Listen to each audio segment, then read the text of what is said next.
অনেকটা সময়ের পর, দীর্ঘ প্রতীক্ষার পর আজকের এই ভিডিওটা আমি তোমাদের সাথে শেয়ার করছি। কিছুদিন আগে আমি তোমাদের সাথে আমার খুশির একটা মুহূর্ত শেয়ার করে নিয়েছিলাম। সেটাও আমার লাইফে অনেকটা পরে এসেছিল। আমি তোমাদের সাথে শেয়ার করেছিলাম আমার পুত্র সন্তান হওয়ার খবর।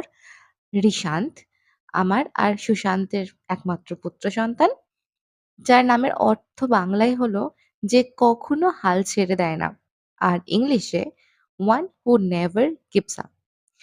আসলে নামটা সার্থক ওর জন্য। একদম। কেন তোমাদের সাথে শেয়ার করছি এই কথাটা সেটা আমি তোমাদের সাথে ডেফিনিটলি শেয়ার করব।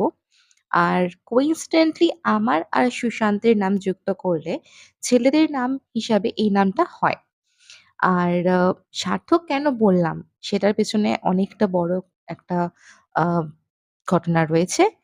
আর হাল না ছেড়ে অনেক বড় যুদ্ধ জয় করেও আজ আমাদের কোলে।